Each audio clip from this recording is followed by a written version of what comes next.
Okay, so we're back to our rock. We already created the low poly. We have that from last week. And all we need to do now is export this low poly. So this will be the one we're actually working with. We'll need to unwrap it. Let me just open Max while we do this. We'll need to unwrap it because we need to project the high poly onto the low poly. But to do that, we need a UV unwrap. So we do need to unwrap. And then we're also going to export the high poly because we're going to use that as the kind of like resource to map onto our low poly as a normal map. So first, what you need to do is just go to the object list here, select whichever one you want. So in my case, it's the low poly sphere, this one, low poly sphere 2.1. And you just go File, Export Selection. You do have a send to 3ds Max. I don't recommend doing that, but that's just me. It works fine for most people. I don't know. I like having control over like the naming convention and like where it's saved and what I do with it.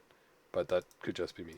So I do like control. So let's export it. That's a rock low poly that is exporting. That should be okay. And then I need to, this is my original highest poly. It's called sphere, but so let's export that. And that will be rock high poly. So I've got two models. One is the low poly, one's the high poly. What I don't need to check this because the low poly derives from the high poly, but the origin points and stuff, they should be the same, right? Because it's going to spawn in both the high poly and the low poly if I spawn them into a game engine or into like a like Substance or Max or whatever. I want them to be on top of each other like this. I shouldn't need to worry because they were both created. One was created from the other, so their origin points should be the same. Their pivot points. So that's it. I'm okay with Mudbox now. I'm going to go to 3ds Max. Cool. And I will import. Let's do our low poly first.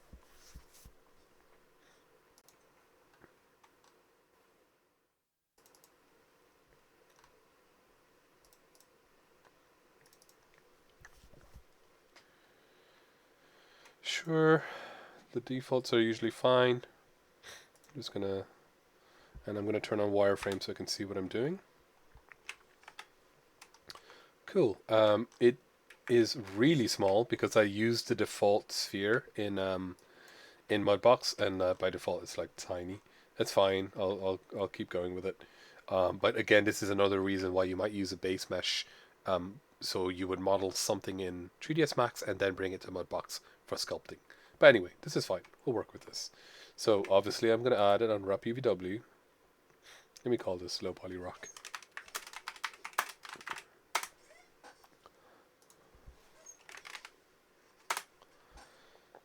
And I think some of you were asking stuff about really quick mapping, so like flatten mapping. So let me grab all of these.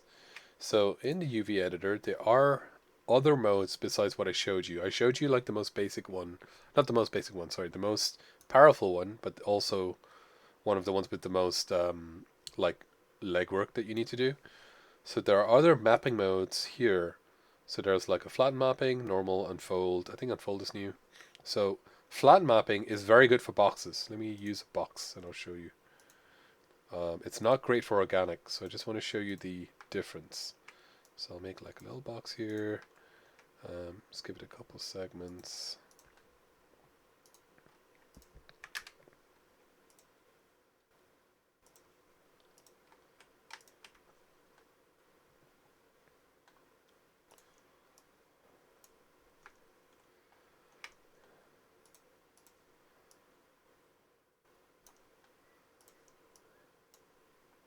Okay, so let's say I have a relatively complicated, it's not that complicated, but it's fairly boxy, so it's not really that organic. So flat mapping works pretty good for this. So if I go to UVW, oh sorry, wrong one. Unwrap UVW. Open UV editor.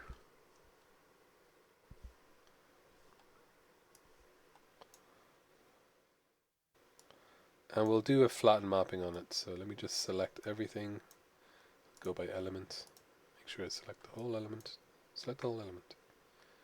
Ugh, effort. Cool.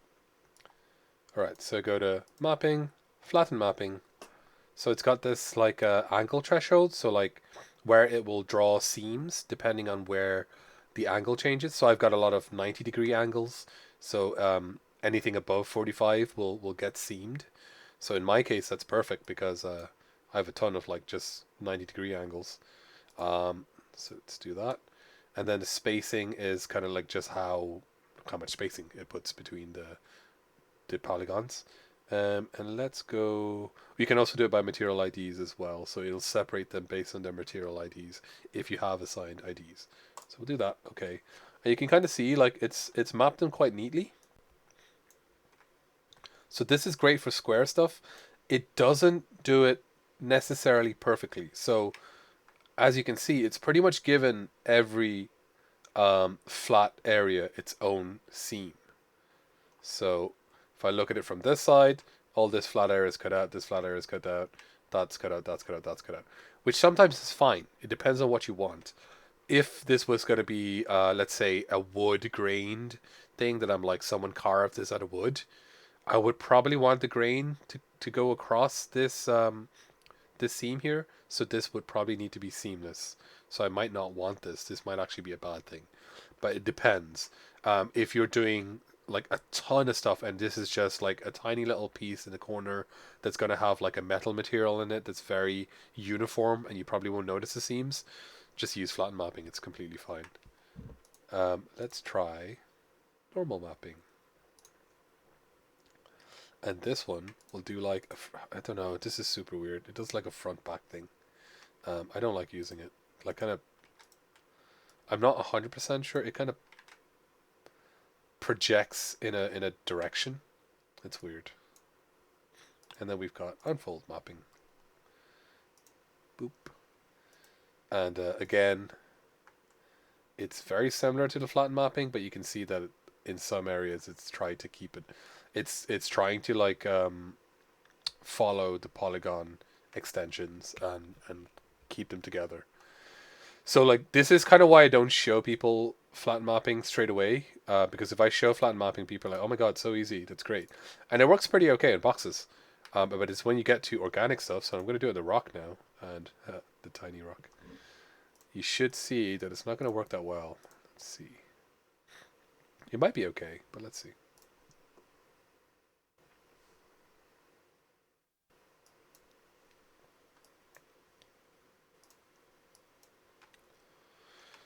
So mapping, we do flat map. I'm just going to use the basic for now.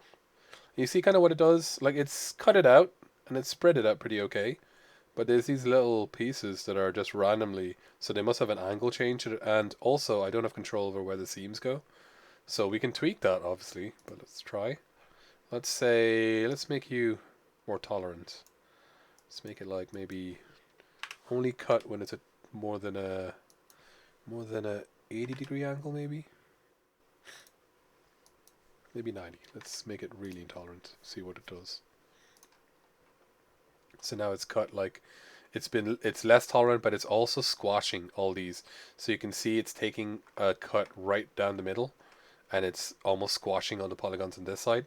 It's almost as if it's looking from this angle and unwrapping it, which is I think here. Yeah, it is. So it's this area. If I remove that, you should be able to see. Right, so it's that area, and it's kind of squashed. It's almost like it took a snapshot or a planar map, and then there's a couple of random areas. So again, flatten mapping sometimes great for use. A lot of the time you kind of just have to do your own unwrap. So for a rock like this, as always, let me delete my silly box. As always, I'm trying to keep seams where people don't see them. So let's use the edge tool. I'm going to try and create seams. I'm going to turn off these seams. I'm actually going to delete the unwrap UVW. Just add a new one. Cool. Turn off the green map seams because so I want to hide where those cuts are, because I can't get away with no cuts, but the less cuts they are, the better. So you can kind of see it's sort of like a box shape, sort of. And you can see there's a nice edge loop here that kind of goes all the way around. So I might use that to my advantage. So let's see if I can point-to-point seams along this little area here.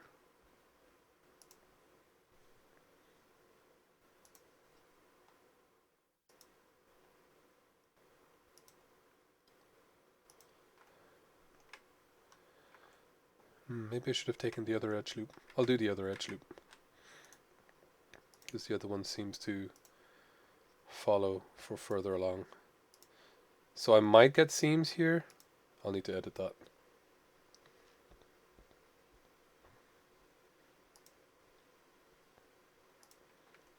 But hopefully it won't be too noticeable.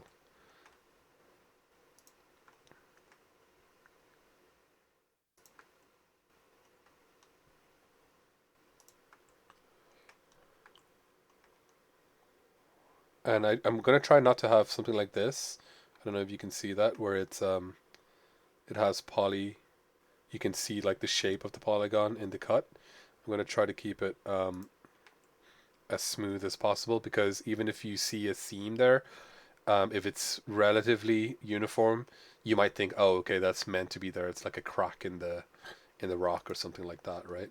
So I'm trying to make it not that obvious that I'm cutting a seam here. So let me go up here and let's see if this is okay. I might have to cut this, but let's see. I'm going to edit seams and Alt to remove some of these. And I don't know if this will work, but we'll see. So expand selection, use the Peltland wrap.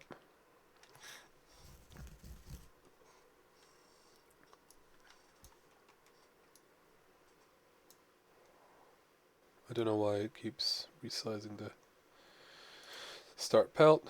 Okay, it's looking promising. Let's see what the relax does. Pretty promising.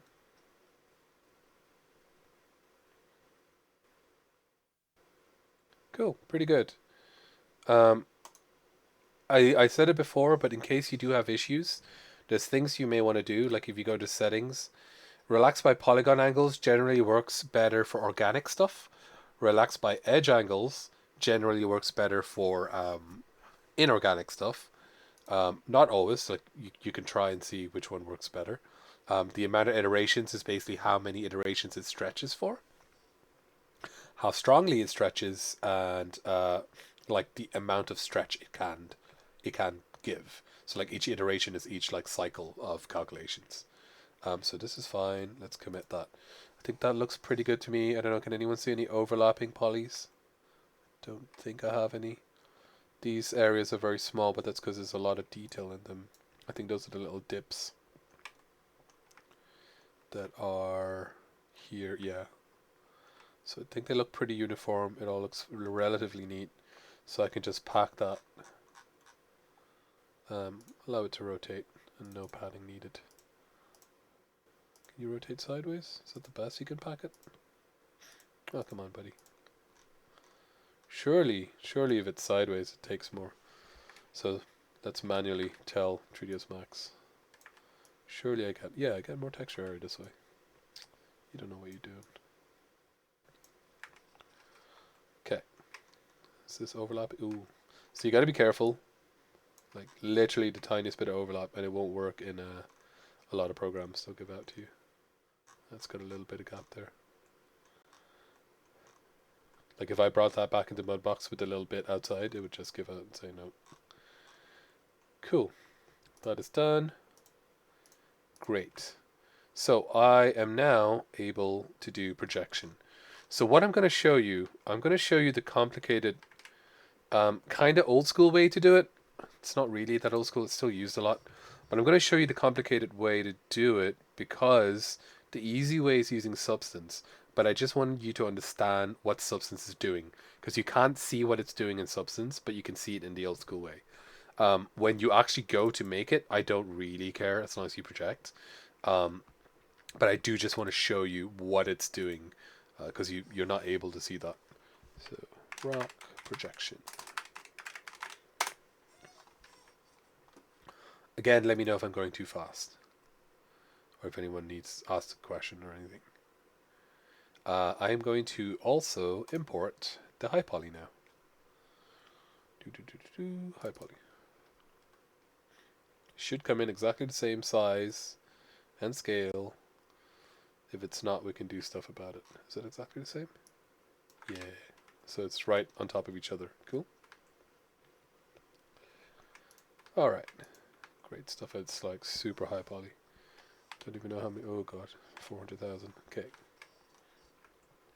So what I need to do is get my super low poly rock to be able to display all the detail in my super high poly rock, but as a normal map. So I don't want all the polygons. So what I will do, it's already unwrapped, so that's great. I'm going to go and do a projection.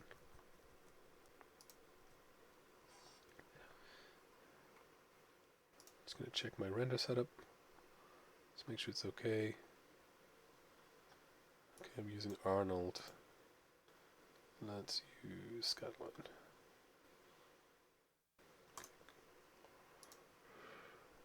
So I'm going to do a render to texture. So I'm going to render something to a texture. And the texture in question is a normal map. So here we go. Low poly rock is what I'm rendering to. I do want to do projection mapping, so yes please, projection mapping. I have an object, I want to bake it into material. I don't have any sub-objects. I need to pick what I am unwrapping to. So, sorry, what I am projecting from. So I need to pick, and I will pick, sorry, target here, which is my high poly rock. It's named sphere because we started from a sphere. So I'm projecting using this sphere, okay? Okay. I'm going to use a existing channel, not an automatic unwrap. It can automatically unwrap for you, but we're going to use existing channel. So that is the unwrap that I have used. And what is it going to output? So it's going to output add normal map. Add.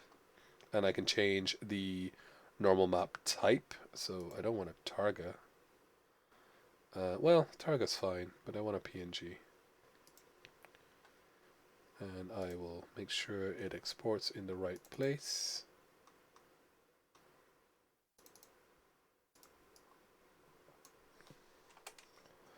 So it should export here. Yeah, 256.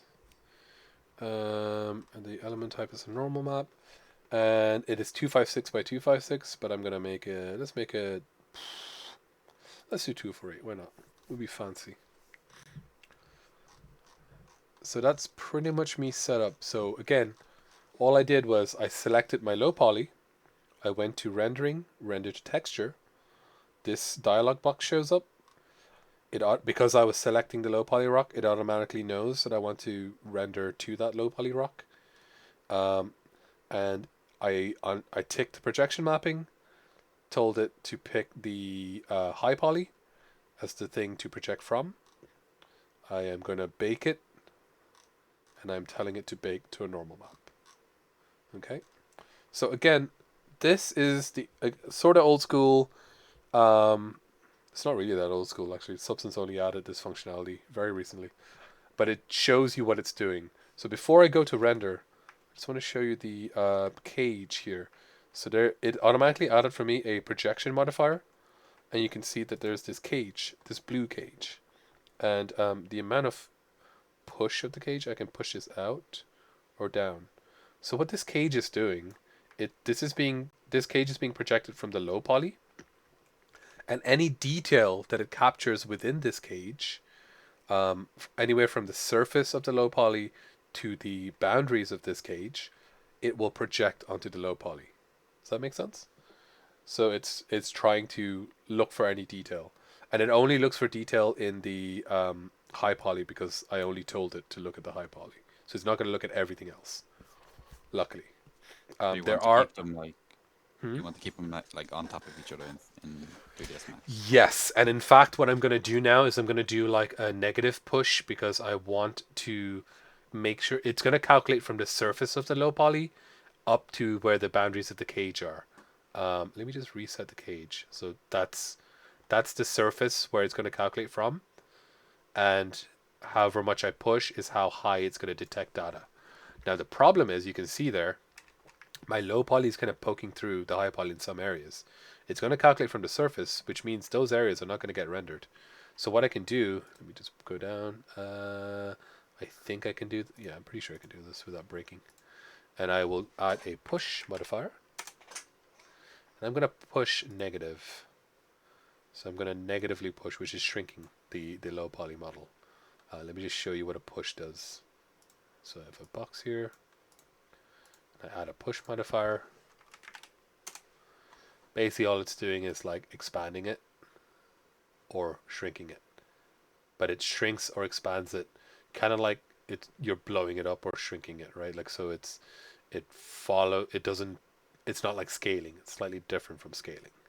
So it keeps the polygons um, like the normals of the polygons relative to each other. I could also scale, but I think push generally gives better results. I have lost my low poly. Let me just put. I don't know why new max hides the scene explorer by default. It's super annoying. Oh, and that makes it tiny.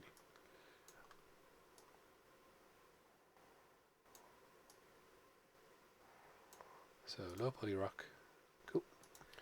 All right, so I've got my projection modifier. Where did it go? There we go. And I'm ready to render. So let me hit.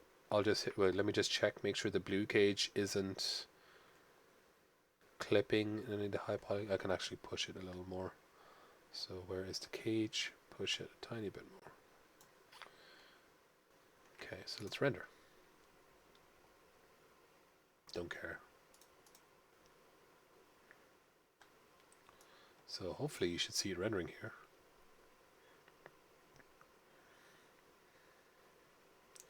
And that's the detail that's now being rendered. These red areas are either where it could detect no data or the cage is clipping with something. It's only 2 little bits. I could just tweak the cage and re-render. Okay, let me tweak the cage. It must be clipping here somewhere. Does anyone see any clipping? I don't see any, but it could be the surface is too close to each other. So let me just push it out a little bit more. And let's up the tolerance a little bit. Let's re-render, see if we can get rid of those red dots. Yes, overwrite files.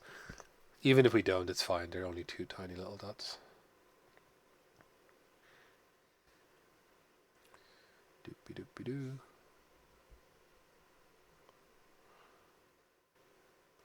Okay, we got rid of one of the red dots. I think I'm okay with this. It's only a tiny little thing, so I'm okay. So let me close this. This should be visible now in an asset design.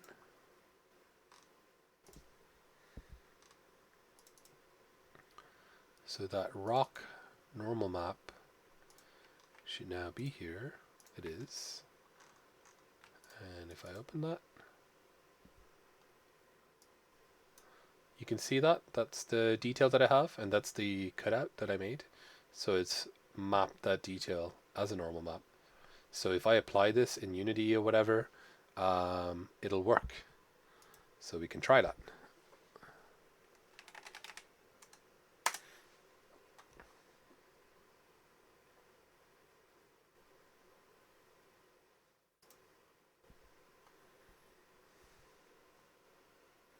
While this is loading, any questions? Are we all good?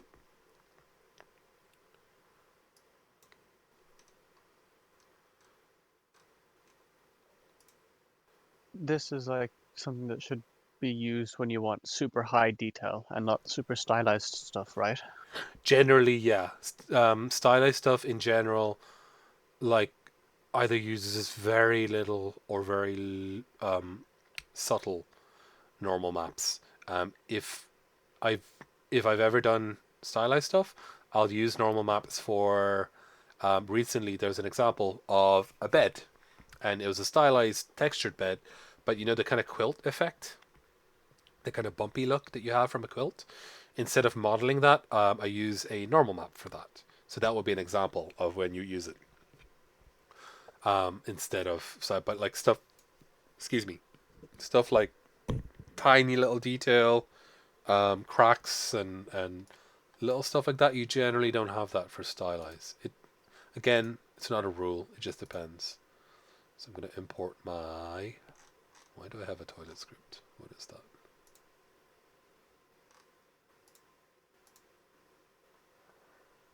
Rock. So I'm going to get my.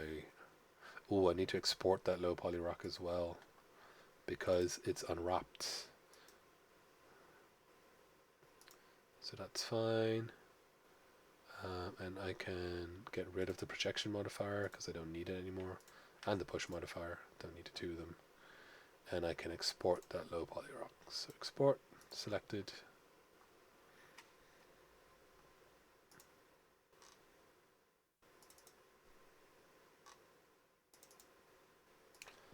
So this is the low poly rock underscore unwrapped.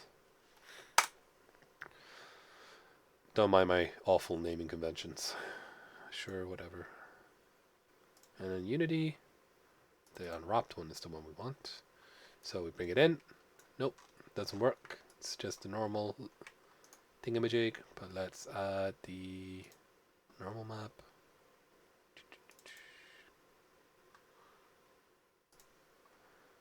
I do need to give it a material.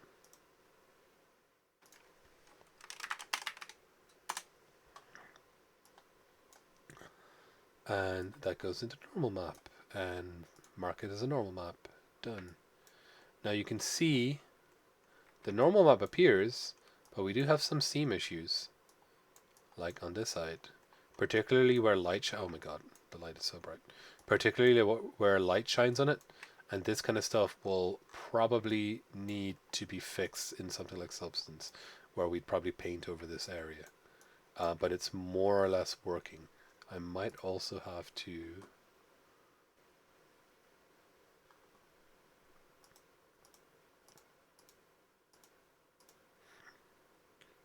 No, I might have to also adjust the Y up or X up because between 3ds Max and Unity it's slightly different.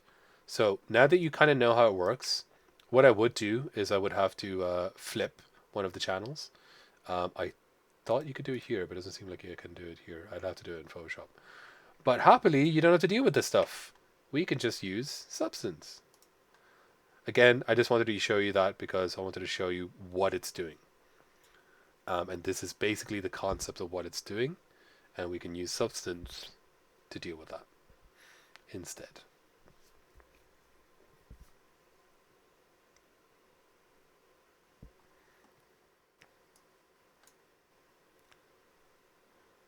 File, new.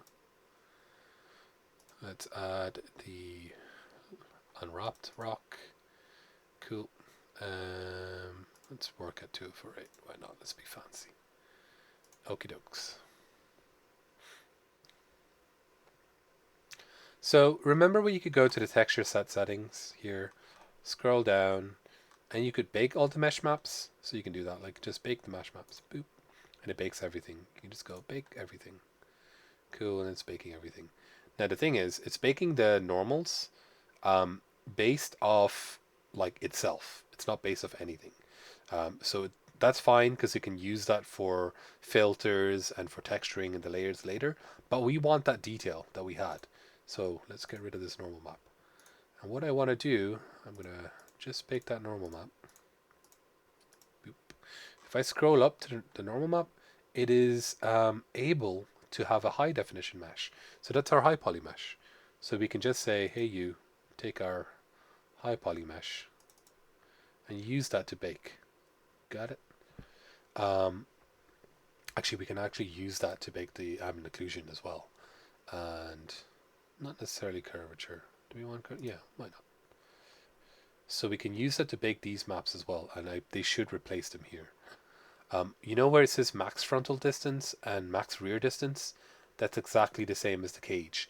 So the frontal distance is like how far that cage pushes up, and the rear distance is it's got like a secondary cage. So instead of using the surface of the mesh like I was using in max, it's using a secondary cage that it goes below the surface of the low poly. Does that kind of make sense? That's why I wanted to show you this so you can understand the similarities. Sorry.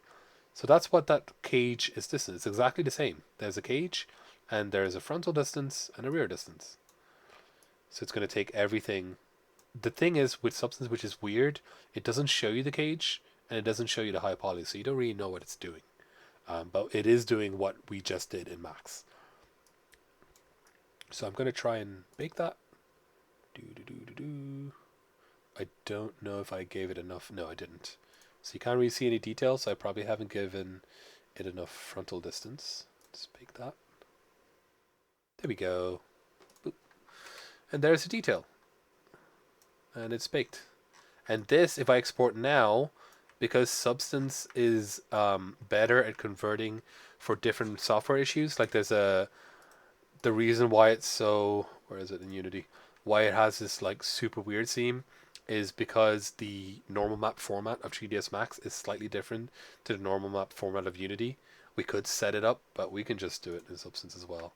And also like these little areas here, I may want to paint over them. So I can go over the layers and let me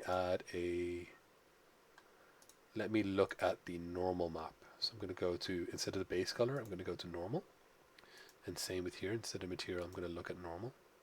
Oh, why doesn't it show the normal? Plus, well, I'll just add the normal map. It should be here as a texture.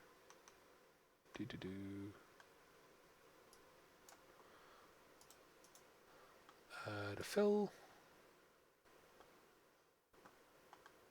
Add a fill. No, don't crash on me. Cool, doesn't crash on me. I actually want a fill layer. And I will add the normal map into that layer. Boop. And you can see the problem. That is the issue. So there's a seam issue here where it is converting incorrectly. So maybe I shouldn't have cut the seam along there, but it's fine. We can fix it here. So what I'll do is I'll maybe just add a paint layer and kind of just use an eyedropper here and a soft brush. Should I use a clone brush maybe?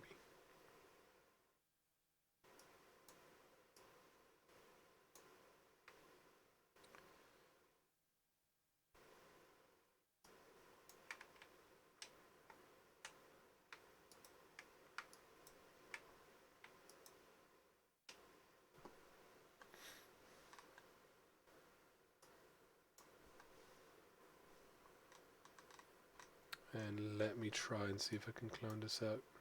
Oh, let me clone from there. Yeah, there we go. You cloning? Doesn't look like it's cloning.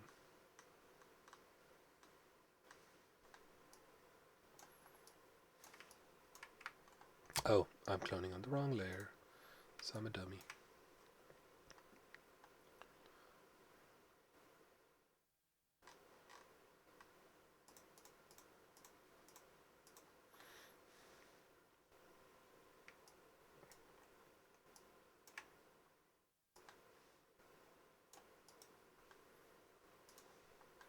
I'll just paint it. Screw it.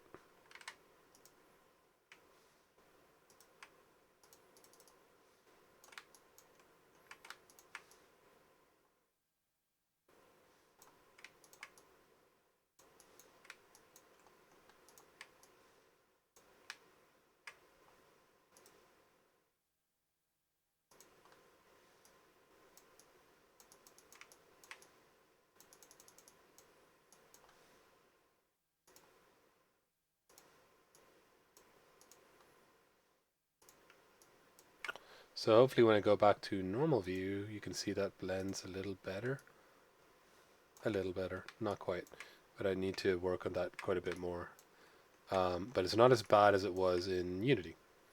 So what we saw in Unity is like super obvious. So it's definitely not as bad. So I'd like to work on that a little more. What I can do as well, actually in Unity, can I negative? Might be able to negative it to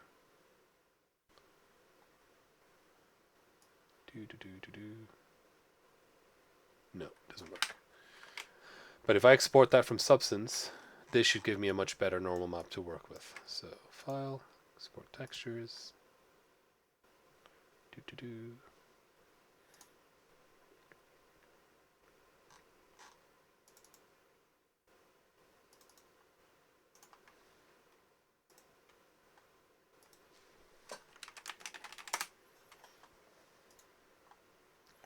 And I do want to go to Unity. So, not the HD render, where's normal Unity?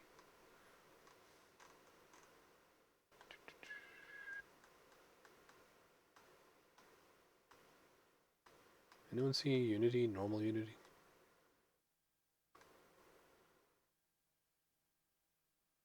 I don't want universal. Maybe it'll be fine.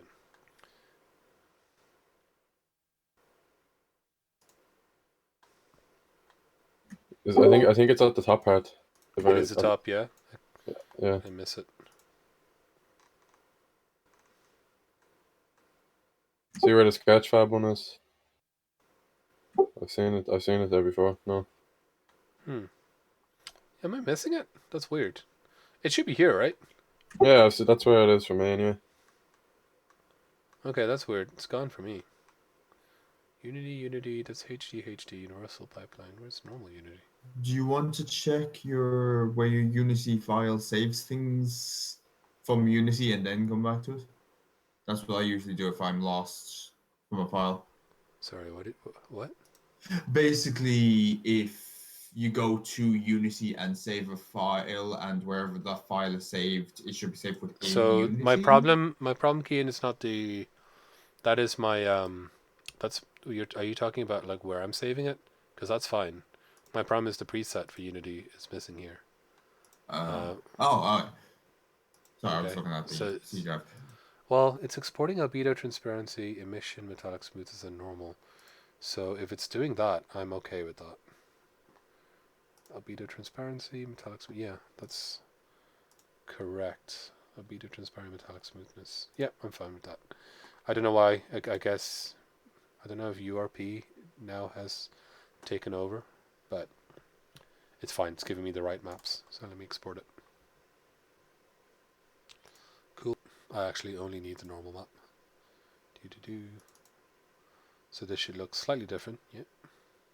Oh.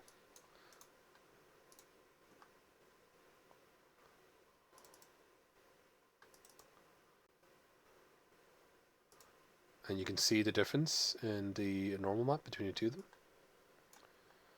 So Substance does look. It's a lot more. Well, everything is super bright. Where's my light? There we go. So it's a lot more contiguous as a normal map. And let me make it not as shiny. It is a bit too shiny. There we go. Alright. That seam still exists, so I probably shouldn't have cut the seam here. Should probably cut the seam somewhere else. But again, from far away it's not too noticeable, and especially if I put a texture over it. And what this allows me is to also rotate it around and use other sides. So if we go back to Substance, for example, if I added like, let's go to Materials.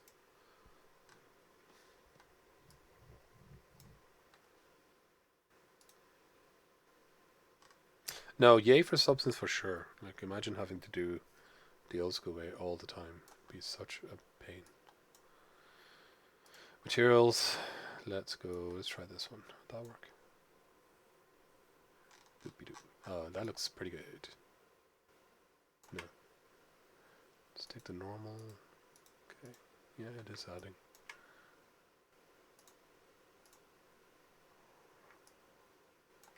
And we could export all that. But you can see, like, with the texture, it kind of blends in a lot more. You don't notice quite as much. I was trying to keep it on the cuts, but I think I cut too far on that side. Probably should have kept it on this line. If I'd kept it on this edge loop, I don't think it would be as noticeable. but because it's here, it's kind of pretty noticeable. It's in a very visible seam, but even then, kind of looks like a crack. So it's not the worst. I would probably spend some time tweaking it on the normal layer, but it's not too bad. What exactly does baking do? Well, what I just showed there. Let me put that texture thing back again.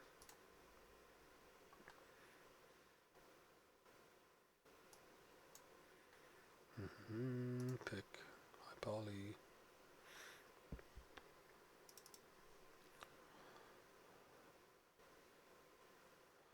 And let me hide the low poly so it doesn't get in the way.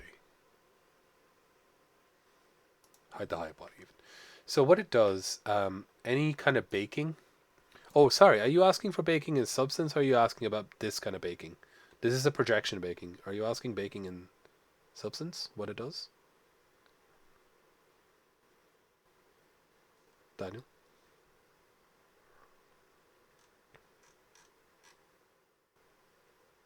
I'm going to go ahead with this explanation first while we wait. So basically, this projection grabs anything from the surface of the low poly model to the cage, that distance, and takes whatever is there and then bakes it to the UV unwrap of this low poly. In this case, I was telling it to bake a normal. The output was a normal. If you go down here, it's a normal map. But I can also bake anything. So I can bake like a diffuse map. So again, in the old school days, there was a way to create cube maps. So like if you wanted to generate a cube map in Unity, you could put in like a sphere and bake to a cube all the textures from what it sees from the sphere, and that's how you would generate a cube map, for example. We don't really need to do that these days. We've got HDRIs and stuff like that. But it can bake anything. It can bake diffuse, it can bake shadows, it can bake lighting, normals, blah, blah, blah. What Substance is doing is essentially the same stuff. It's just a quicker, better way of doing it. If you're asking about what the other baking is doing here, so obviously the normal map, it is baking a normal map. If you give it a high poly model like we did, it will take the high poly as the source to bake a low poly, normal map to add to the low poly. What a world space normal does, world space normal is a normal, the usual normal, the regular normal, only shows lighting hitting these areas and affecting these areas based on where the lighting hits, but it's independent of the world. So it doesn't care what orientation this model is. You rotate this model any way you like, it only cares about this normal map.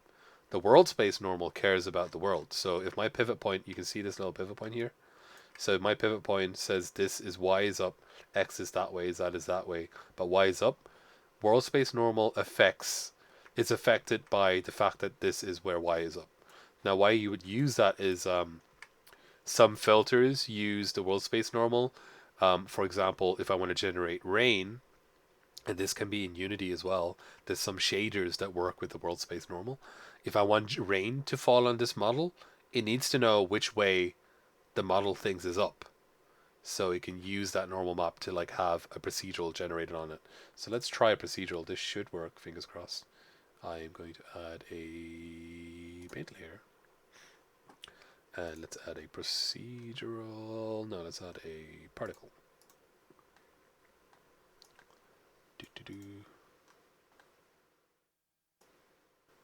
Should I add the particle as a... Yeah, let's add it as a mask. So I'm going to put a material there actually, instead of using a fill.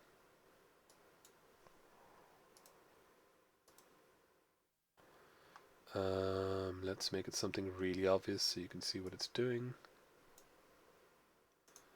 Add a black mask, and we'll add that particle to the black mask.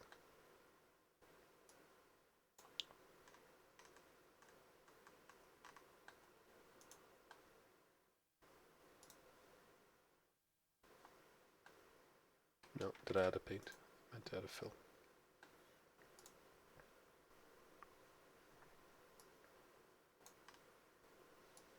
Oh, boo.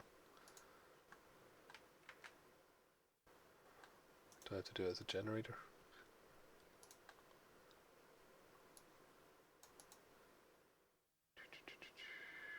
Yeah, let's do a dripping. So this should work based off the... Does it use the world? It uses the position. I don't know if you can see that. Like, it's dripping downwards, but it's using like the baked position of the model to know which way is down, if that makes sense. So you can see on the side it's going down furthermore because it knows that's down, but on the top it kind of spreads that way because it knows that's down. Now let's do a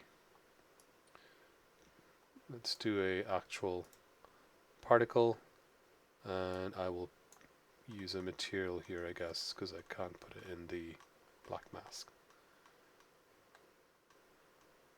So I'm going to add a material here. Let's make the particles rain glossy plastic. Why not? And this should also use my... Cool, you can see it there. It's using the world space normal to know which way is up, and it's spreading and falling based off using my world space normal map. Does that kind of make sense? You can do it for all of these. Let's do a heavy leak. And it's going to leak downwards. Now if you didn't do this, it would use your UV. And I've done this before where I didn't bake the mesh maps, and I tried to, like, say I would paint here. You would expect it to go down, but because the UV was sideways, it would like move sideways. So basically that's why you would need to bake that for. So it knows which way is down and which way is up on the model. So otherwise it just uses UV. And also, if you have baked a world map normal, it would also know the little cracks, like the little small details, and it would also take those into account when you're doing a particle or generator or whatever it is. Goody bobs.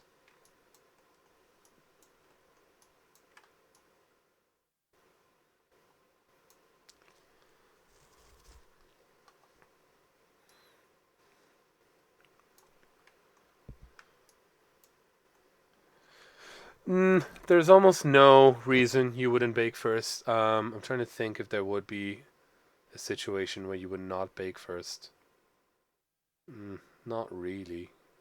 There's, like, if you're doing something that's really stylized, let's say, you probably don't even need baking. But it's every time you want to use a generator or a filter, or these particles or a procedural, they almost always work better if you bake. Like, I don't think there's any reason not to bake. The only reason they don't bake everything for you by default is because, say, like for an ambient occlusion, sometimes you have a better tool for baking an ambient occlusion. You might have baked the ambient occlusion in Max. You can bake it in Max or Maya or whatever it is, and you might want to use that ambient occlusion. Or you downloaded or bought a model and it came with its own, like, normal map, and you wanted to add that here. Instead of using this normal map, I can just use a texture. Let's import the one that I made from Max.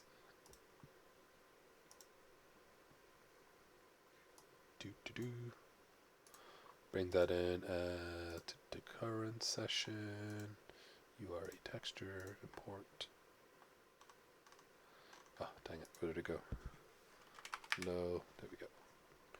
And I would just drag it in here. So for example, if I have a normal map that I already have, and I wanted specifically to use that one instead of trying to figure out what the substance baker is doing, if I have one that I've like tweaked and I know is perfect and I want to use that, I'll just do it this way, and it's going to use my own normal map. You should see that show up here now in a second.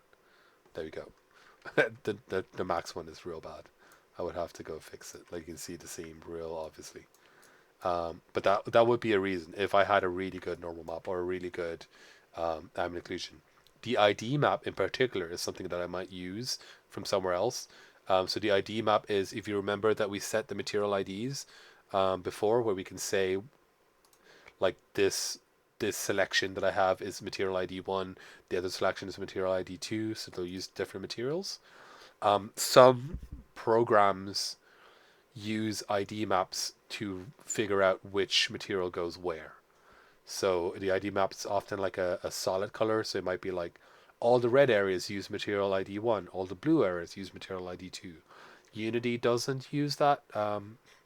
Not even in HDRP, I don't think it does. Maybe it does. But in standard it doesn't anyway. So that's maybe why it's a bit unfamiliar. But a lot of old school rendering programs would use the ID map.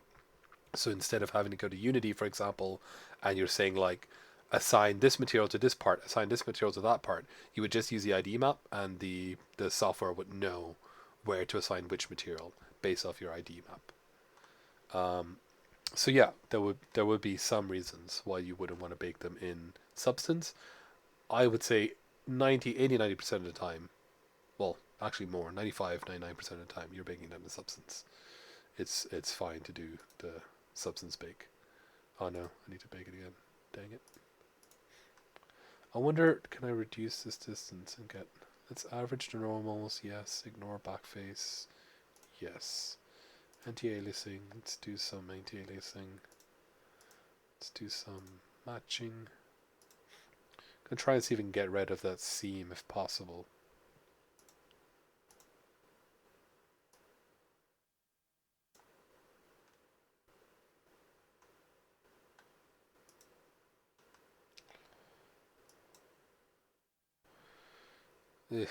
Bit better, but not really.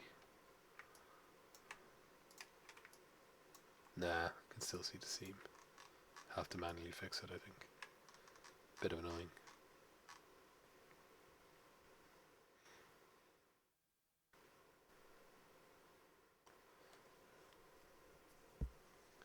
Cool. Any questions?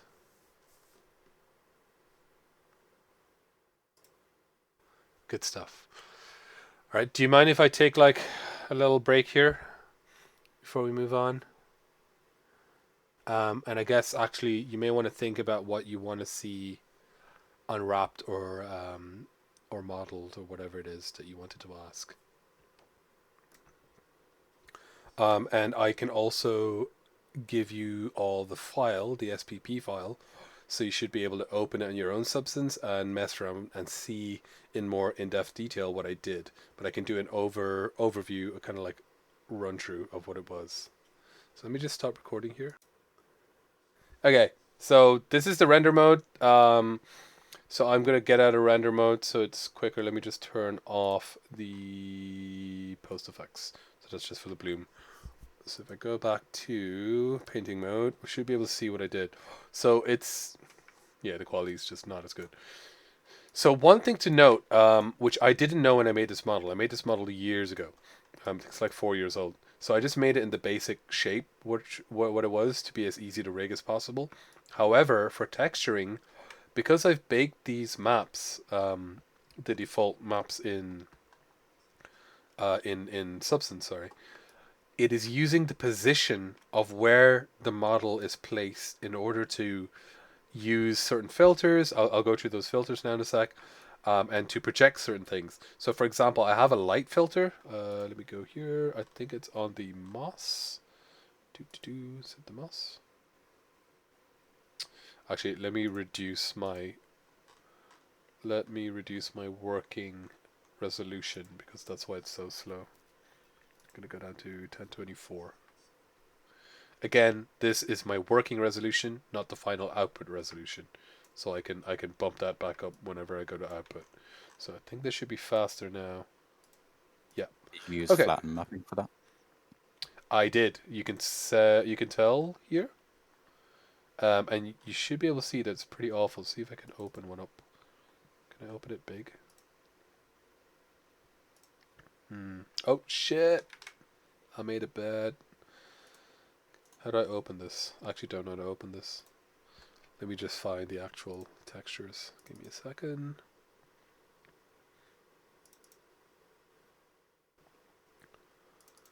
Okay, so this is the Albedo. And you can see that like they're all little tiny. Maybe it's better on the normal map. No, you can't really see. but they're all little like cubes. They've cut out in little cubes, which isn't really the best. But because I was going for a stylized look, I didn't really mind. I didn't need anything to wrap around and wrap over because it's all fairly stylized. Also, I knew that I was going to have these like edgewear on the sides, so that would have hidden a lot of the seams. But this was indeed flat mapping because it's a super inorganic object. It's pretty robot looking, and also it was the quickest thing to do for something like this. So let me go back here. So layers, that was what was talking about, moss. So let's see. So this is the position filter. If I turn that off, that was just a black mask. And how do I disable this mask?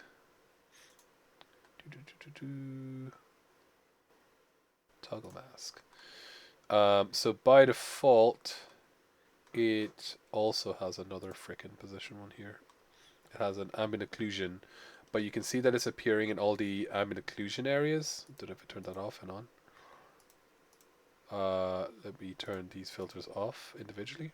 So I added an ambient occlusion, which means it's using the ambient occlusion map. So it's going to go from areas that are kind of like darker and use that. So this is a generator. I put the blur slope on so it looks a bit painterly. I don't know if you can see that if I zoom in on this area. So ambient occlusion is very smooth. The blur slope gives it a bit of texture, and the blur directional makes it look a little like directional and look like it's painted. So it's got a bit of texture there. And then, because that's appearing everywhere, so like it's appearing underneath as well. I don't know if you can see that. And it's appearing in little cracks. So it's appearing in areas that I don't actually want there to be moss. I kind of wanted it to be as if moss was coming from above and grew on top, right? So what I did then is I added a folder. Let me re-enable this mask. And I use a position generator. So the position generator, I go to the position, and the position generator is straight up just like you add a generator and you add it as a position. And it uses your world space normals and your position gradient, which you baked. It allows me, let me see if I can control that. It may not be that obvious. I don't know if you can see it like disappearing from the lower areas and only showing up on the higher. Or maybe if I look at it from here, it's a bit more obvious. So it's slowly disappearing from lower down and still staying on higher up. Especially if I up the contrast a bit, maybe it's a bit easier to see. Can you see that? Or no? Does that show in the stream? Yeah, it does. Yep, so you can kind of see that it's using its position, the world position, so from the top to the bottom. So this is kind of what you would use, those, especially position and light generators are really useful for this. So let me go to a light generator. Where did I use a light generator? I think here? No. Red tint. Pretty sure. Yeah, I use a light generator here. So I'm going to make this super obvious so you can see a bit clearer what it's doing. So I have a light generator here. And a light generator basically makes a virtual light. Now, again, this is one complaint I have about Substance. If I'm making a light generator, give me a light dummy to play with, or like a gizmo, so I can see it here and I know where it's going. It's kind of annoying that you kind of need to go here and tweak the horizontal angles and see what it does, but you don't know where the light's shining from. So let me just make this light super obvious so you can see it. Okay, can you see that? You should be able to see that it's red, right? And it's using the horizontal and vertical angle here. So if I change the horizontal angle, you can see that it's like the light is moving from left to right. So it's as if I'm shining a light on it. And also the same with the vertical angle. So this is going up and down. Again, this would be way better if I could actually see a little light gizmo, but Substance in all its wisdom doesn't have that. I'm sure it'll come in a later update. So what you would do with that is, it's got a little issue in this one, is basically I put that light generator on, Yeah, light generator on a black map, and it's using the light generator to know which areas of the model to show or not show my fill layer on. So I'm using it as a mask, and then I can tweak like the glossiness, so how much it shows, the attenuation. I think the default was like super low, so it's just a little red tint that I would have there, and it's based on the actual model. It has a little red tinge in these areas, and then I put that into a folder to make sure the red tint only showed on the chassis areas. For the rest of it, so let's say we want to have a look at, let me see if I can, yeah, that would probably be a good one. So let me try to recreate that one. Let me turn off everything actually, and I'll try to recreate that white layer, this kind of like cream layer, to show you how I would get something like that, because I think that's what people are asking for, if I'm not mistaken. So I'm just turning off every single thing that I can. I should save this as a copy so I don't accidentally.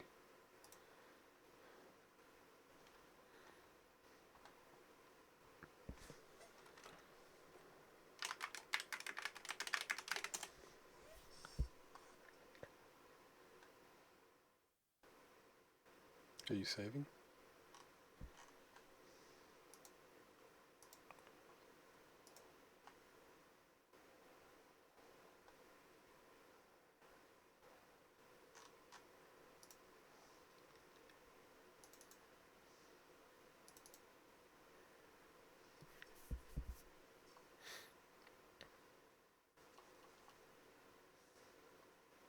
Oh no, not responding. No. Okay, cool. Gimme. Cool. So I could start from scratch. By the way, this little layer here, this is an occlusion bake layer. So all I did here, this is just like straight up black, only black fill. I went to add a black mass, use the ambient occlusion generator, and the reason I use the ambient occlusion generator is so I can tweak the balance and the contrast. And you see it's like basically just drawing shadows. So you can also bake it into the texture. So it'll be baked into the texture on top of whatever it is. So it's as if I'm painting those shadows in. I'm just using an occlusion generator to do that. So, okay, cool. Let's start from scratch. So I think there's nothing on. Nothing on, yeah. So I'm going to start with, what was I going to do? I was doing the kind of cream layer. So let's do that. So what I would do, I think I used a material, use one of the cream materials, but we can start with like a,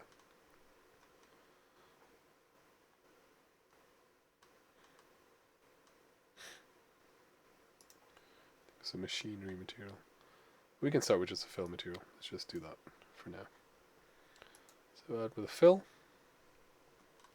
Make sure to get the color right first, and this will be my base layer. So something like that.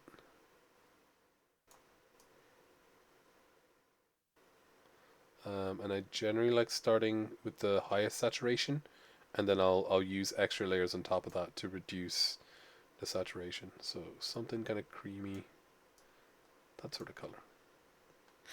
Cool. And the roughness will probably be, let's make that relatively rough because it's kind of painted looking. And metallicity, let's not because it's paint.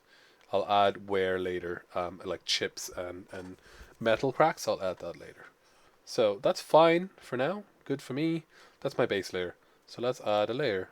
I can call that base actually. Base. So instead of starting from scratch, let's duplicate this layer.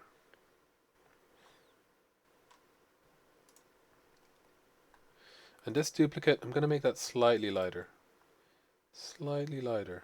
And I'm also going to make it slightly, will I make rougher? I'll make it slightly less rough. So this is kind of like as if certain areas have been chipped off. and they're slightly less rough, and maybe a little metallic, just a little. And we'll also make it chip downwards. So where they show, they're going to look like they go downwards. Now, you don't see anything right now because it's a complete fill layer. It's showing over everything. But hopefully, when I add a... Let's add a bitmap mask. No, let's add a fill mask. A black mask. Add a fill. Let's do maybe a procedural. So I'll grab one of these. And if I zoom in, you should see that there's a procedural there going. Might up the contrast so you can see that a bit more. And then the balance is how much it shows up. So hopefully you can see that, like where it's showing, it looks like the metal's pitting and going down. So this is more of a realistic look. So this looks like real pitting, real kind of like chipping almost. Now because I was doing a, sorry, let me make the contrast higher. Can you see that? Hopefully you can see that. So that would be like kind of where, and because I put the height down, it looks like it's dipping on where it's chipped. Now this is kind of more of a realistic look, as I was saying. We dropped the balance. But what I might want to do is make it stylized. So if I want to make it stylized, I'll just add a filter. And I think we went over this before, but I will do a blur slope filter because blur slope gives me that kind of painted look, kind of chunkifies it, everything. And again, I can tweak how much that blur slope is affecting stuff here. So generally want to have a little bit of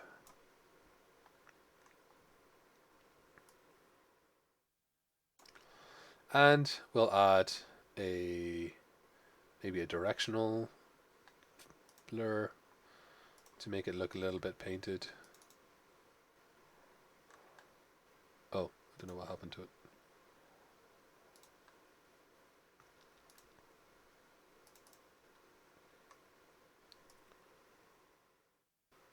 Just a little.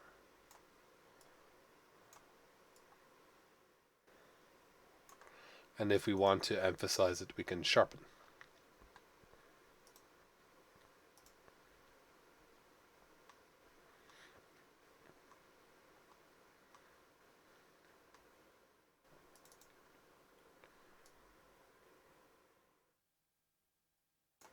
So you can kind of see that now we're getting sort of in between realistic and in between stylized. It's kind of a little more realistic. And the great thing about this is I can always go back down and tweak it from the bottom layer. And the upper layers will still affect whatever they're affecting. Okay, so that would be how I would add a bit of like chip variations. Let's add a... Oh, we forgot to change the color of this, did we? Let's make that little slightly different. So it's as if it gets a little lighter where it's been chipped. Cool. We can even duplicate that again. And in this case, let's have no height, no roughness, no metal, no normal, no emiss. And we'll just do color, and this will just be a color variation layer.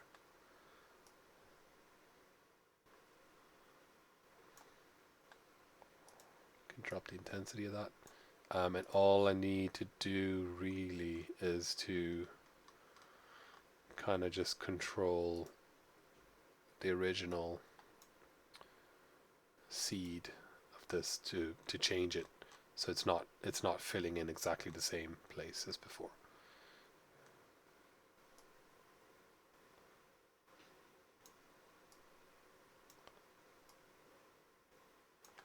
Okay, so I've very quickly got like a pretty decent color variation. Now, one thing that's missing is I don't have edgewear. Edgewear is something that sells these kind of look a lot. So chips and stuff on the edge. I don't remember who said it, but I heard it a long time ago at a 3D meetup. Like in real life, we're always trying to chase perfection. We want to make if I have something I want it to look as polished and as perfect as possible in 3D, we're always trying to add imperfection because we want to make it look as realistic as possible. So because perfection is easy in this. I could just leave it as a perfectly painted object and it would be fine, but it doesn't look realistic. So let's add some edgewear. So for edgewear, I might go to a material.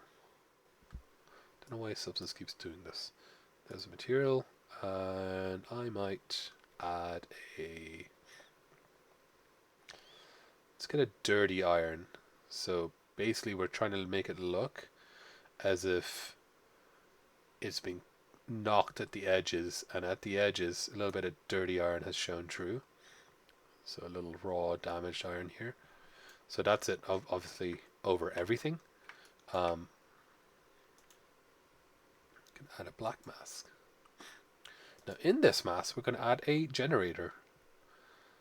And the generator will use our curvature map, which we baked before. Curvature, curvature, curvature. There we go. And I don't know if you can see that. The curvature map is affecting based on the curves. So where the edges are. It knows this from the baking that we did. So we baked like a curvature map. So it knows where angle changes happen. So we just tweak that curvature map. So I'm trying to get like pretty high contrast. It looks like it's kind of edgy here.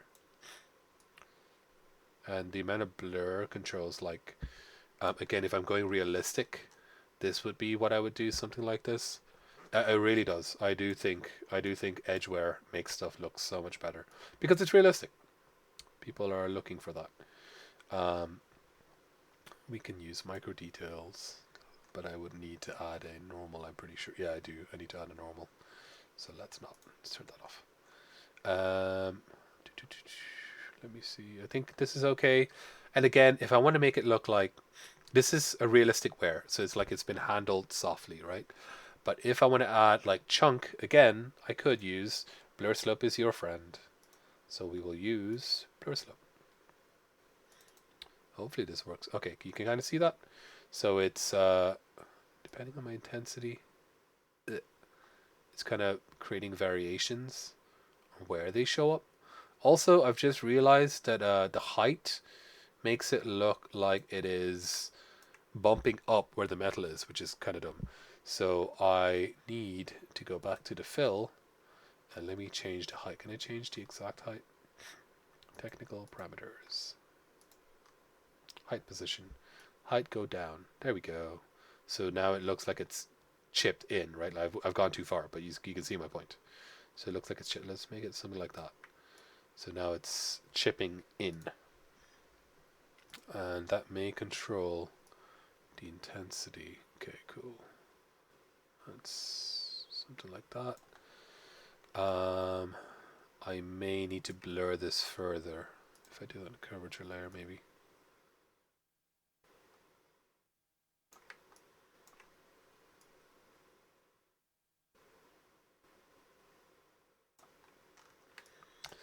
Yes, I think I may need to blur this a little. It's a bit too strong. So I'll just add a blur filter. Blur, blur, blur, blur. And drop the blur a little bit. Just enough so it has some of that wear. So this is without, and it just looks like I just slapped the material on there. And this is with, it looks a little more. I think it's appearing in too many places, so we'd have to tweak that. But in terms of the actual look of it, I think it's fine. We can make it shiny as well. Let us put the height range is probably a little hardcore. Let's put it up a bit. Probably doesn't need to go down that much. Just a tiny bit. And we'll go back and tweak the curvature as well.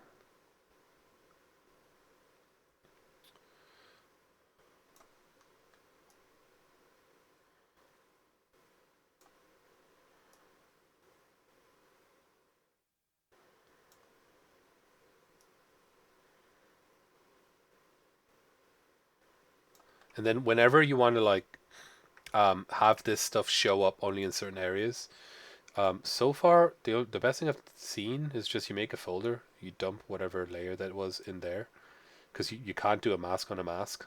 I don't think you can. I think it just overrides that mask. So you put it into a folder, and you use that folder to add a mask onto white mask. And then using that, you just block out areas you don't want it to show in. So like that, for example, if I didn't want this to have that edgewear, or this, or whatever, you would do it like that. So now we get to the position filters, which is, ooh, that's going a bit crazy here.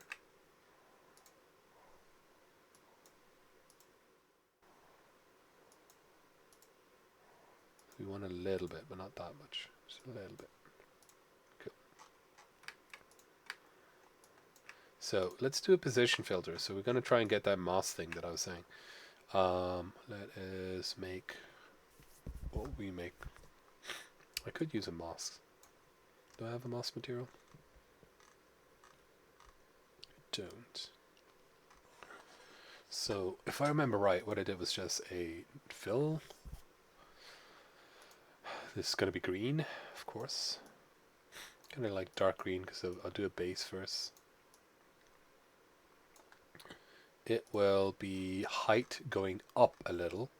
Not too much, because I want to be able to build layers of height. So I want like more moss on top to get lighter. So I just want a little bit of height. And it's rough, because it's moss. So it needs to be kind of rough. Well, it's kind of between. It's kind of slick and wet, but it's also not like super shiny. So maybe a little bit of slickness. Maybe a bit more rough.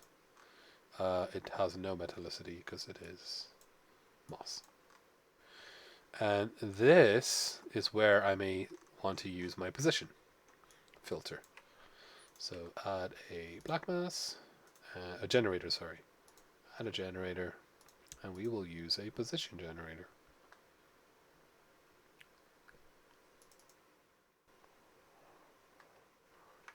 So if I just use a basic position, it's gonna contrast, make that higher so you can see. So it kind of shows based on the position. So let's say I want it to be moss up to here, going from top to bottom. But again, I had that in a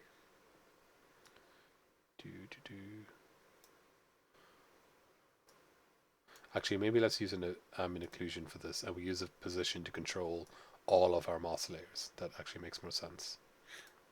So I use an ambient occlusion for this instead of a position.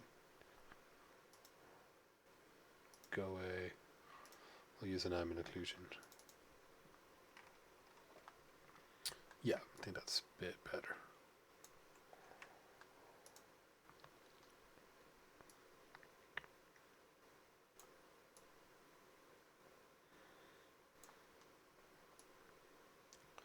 And again, if I wanted to make like, instead of this soft feathered look, if I was going realistic, maybe I do want this, but if I want a stylized look, I'll do the blur slope again.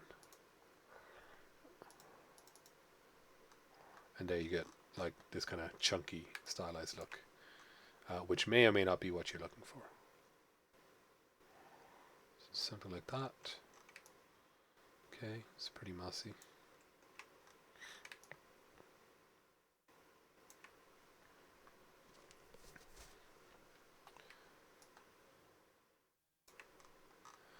And then I can copy that, just Control D, I think, and make a lighter version of this.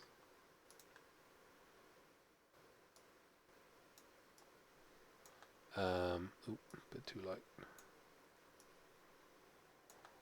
And let me go to the blur slope, and I will control it on the blur slope. So I'll make it less of it showing up.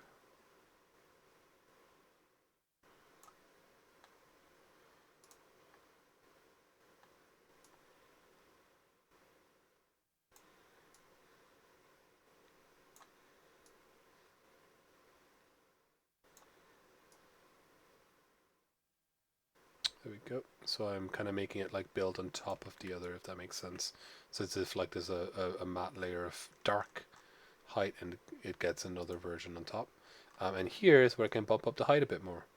So the one below is like down, and the one as I go up, I'm going to make it bump up the height a little more. And I can do a final one of that. So Control D. This one will be almost yellow.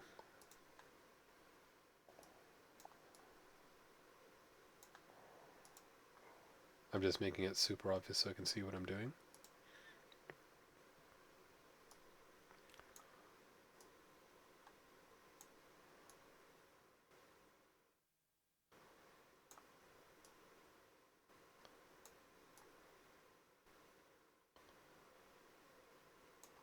Cool. You get this kind of almost hand-painted lightness look. And when I have all of those, I think they're on the right folder. Yep. I can now add a position filter to this entire thing. So I'll add a light. Let me add a light generator. Might do a position one later.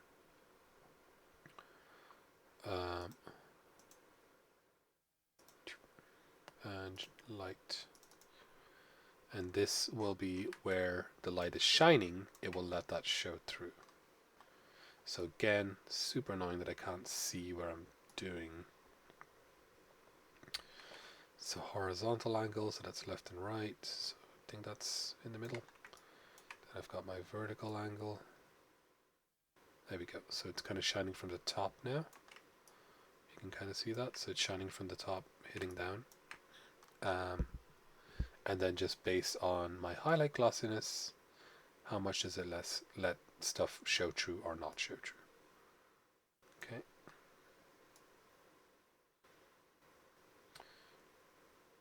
Cool. That's more or less pretty good. And that would be my layer. I think I also added an ambient occlusion to this in another folder, just to make sure that I got a little, so it wasn't like just pure moss over here. I'm pretty sure that's what I did. So add a black mass, add a generator, and there's an ambient occlusion one. So you can like, this is how you would layer masks, I guess. Okay, let's invert that.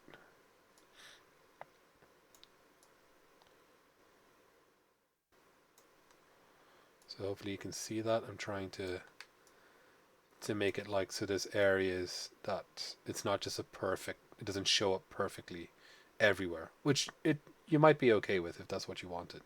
I think in my case I didn't. And then I could add a blur slip to that as well.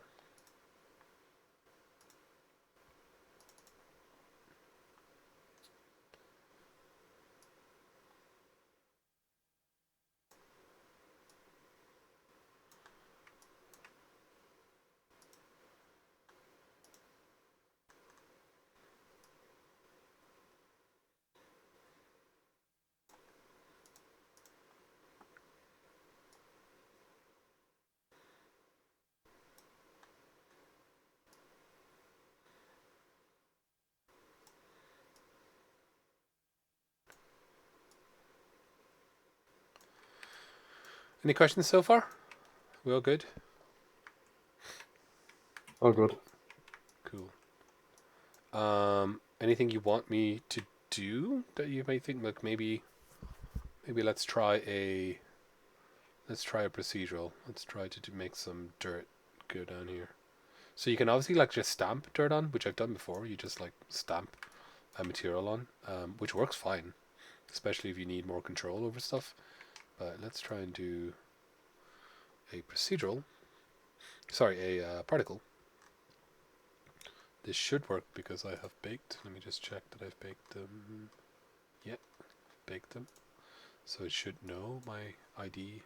Sorry, my world position. And on my properties for my particles. And again, this is another annoying thing of substance. Where's the? I'm looking for material mode. There we go. Why is the view there so tiny? I don't know. I think it's trying to fit too much stuff here. I could pop it out like this, but then you can't really see stuff then. Yeah, it's weird. Also, why do I have Python console? Okay, so material mode here. Let's paint. What dirt shall we paint? Oh no. Okay, let's paint. Let's do some light dirt so we can see it. Did that show up? I think it will. So just drag that into the material mode. Great stuff. Of the procedural, which one was I using? Sorry, I keep mixing them up. Let's do Sandstorm. So this should give me a bunch of like little splots of dirt. Can make my brush bigger. You can see what it's going to look like here. And if you want to tweak it, you can tweak it here. Spawn distance. You know what, let's do a leak. Let's do a leak. It's probably more obvious. Yep. Fade opacity, high, fade size, friction. We don't want any wind. Let's make the particles' lives be longer. So they should go, yeah, perfect.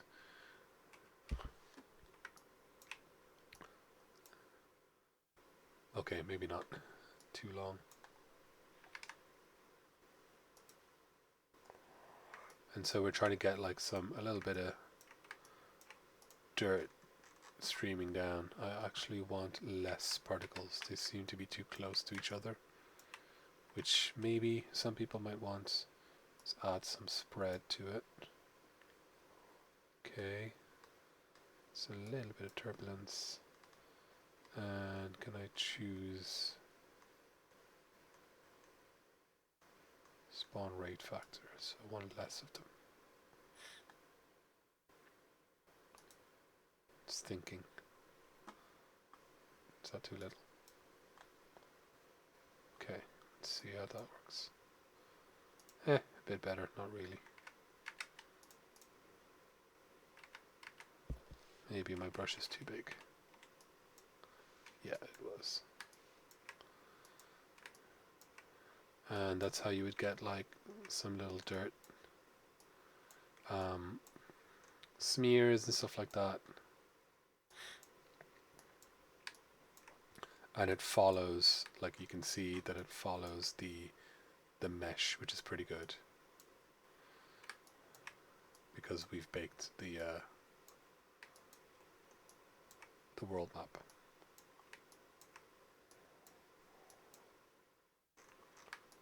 I actually didn't do this on the other model, probably should. And then obviously I might put that below the moss because it doesn't make sense for that to be above the moss. Oh no, I put it in the wrong folder. Cool. So it'll show below the moss.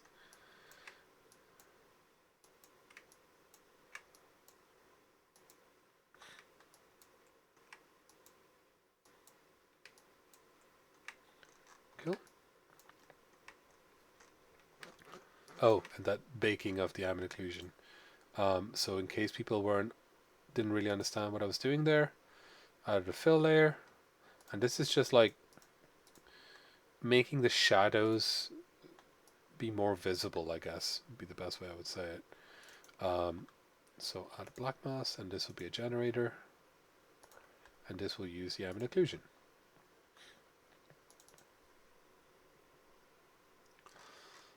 And it's obviously way too crazy right now, but it's fine. I'll tweak this. So blur that out. I want to invert it so it only shows in the shadowy areas. You can kind of see what it's doing.